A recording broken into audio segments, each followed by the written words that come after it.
60వ అధ్యాయం 22వ వచనం. యెషయా గ్రంథం 60వ అధ్యాయం 22వ వచనం. వారిలో ఒంటరి అయిన వాడు వారిలో ఒంటరి అయిన వాడు 1000 మంది అగును. ఎన్నిక లేనివాడు బలమైన జనమగును. యెహోవానగు నేను తగిన కాలమున ఈ కార్యమును త్వరపెట్టెదను. చప్పట్లు కూడా దేవుని నామమున హల్లెలూయా. వారిలో ఒంటరి అయినటువంటి వాడు 1000 మంది అగును. ఎన్నిక లేనివాడు బలమైన జనమగును. అంతేకాదు యెహోవానగు నేను తగిన కాలమున ఈ కార్యము నెరవేర్తును. Praise the lord. హల్లెలూయా. ఎవరైనా ఒంటరి అయినటువంటి వాడు ఎవరైనా ఉన్నాడు అని అంటే వాడు 1000 మంది అగును. అంతేకాదు ఎన్నిక లేనివాడు బలమైన జనమగును. Praise the lord. హల్లెలూయా. ఈ ఎన్నిక లేని వానిని, ఒంటరి అయిన వానిని, ఎన్నిక లేని వానిని 1000 మందిగా చేసేటటువంటి వాడు, బలమైన జనంగా చేసేటటువంటి వాడు యెహోవానగు నేను తగిన కాలమున ఈ కార్యము త్వరపెట్టుదును. Praise the lord. హల్లెలూయా.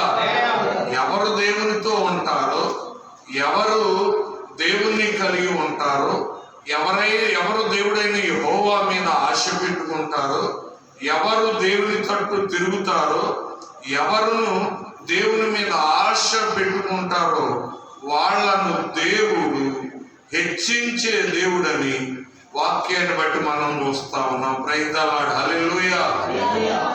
అబ్రహాంతో దేవుడు చెప్పాడు. ఏం చెప్పారు అని మనం చూస్తే 12వ అధ్యాయం ఆదికాండంలో యెహోవా నీవు లేచి ఈ దేశము నుండి, నీ బంధువుల యొద్ద నుండి, నీ తండ్రి ఇంట నుండి బయలుదేరి నేను నీకు చూపించు దేశమునకు వెళ్ళుము. Praise the lord. హల్లెలూయా. ఇదిగో నువ్వు లేచి ఈ దేశం నుండి, అంతేకాదు నీ తండ్రి ఇంటి నుండి, మరి నీ బంధువుల దగ్గర నుంచి బయలుదేరి వెళ్ళు.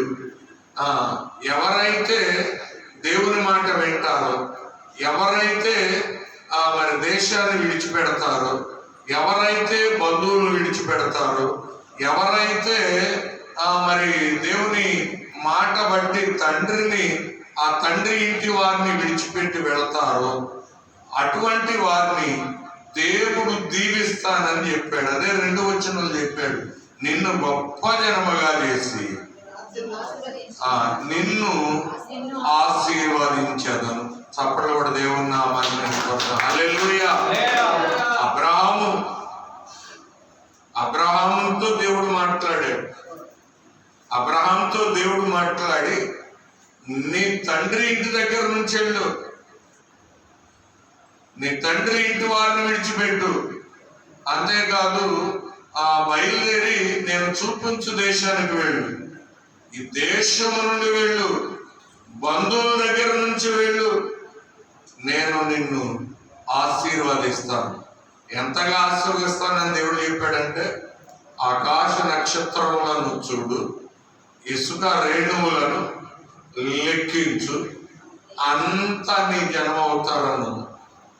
మరి అబ్రహాం దగ్గర నుంచి ఈ యొక్క భూమి మీద, ఈ ప్రపంచంలో ఎవరైతే మరి దేవుని నమ్ముకున్నారో, నమ్ముకుని చనిపోయారో, ఇప్పుడున్నటువంటి వారు, రేపు పుట్టేటటువంటి వారు, ఎప్పుడైనా ప్రపంచం ఏదైనా లెక్క పెడితే జనాభా లెక్క ఆ టైంలో బ్రతికున్న వాళ్ళే లెక్క పెడతారు, కానీ ఇంతకుముందు చనిపోయిన వాళ్ళ లెక్కలో నుండి తీసేస్తారు.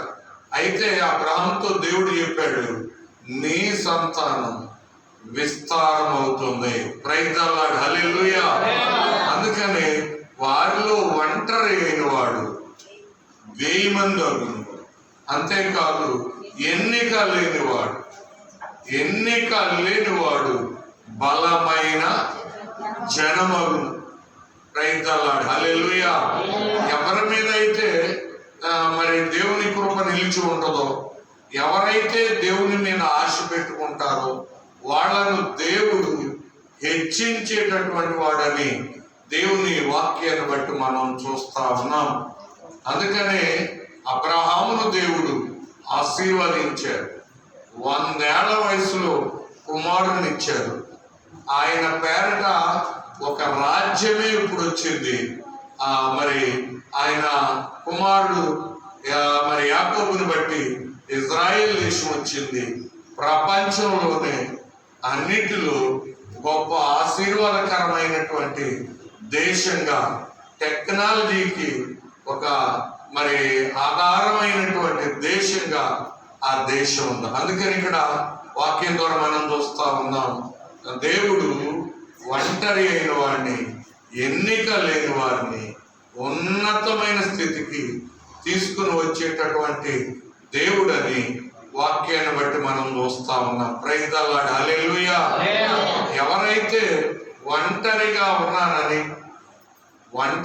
ఉన్నానని దేవుని తట్టు చూస్తారో దేవుడు వారిని హెచ్చించేటటువంటి దేవుడిగా ఉన్నాడని వాక్యం ద్వారా మనం చూస్తా ఉన్నాం. ఈ ఆది కాండంలోనే మనం యాకోబుని గురించి మనం చూస్తే, యాకోబు పౌరుషం కలిగినటువంటి వాడు, రోషం కలిగినటువంటి వాడు.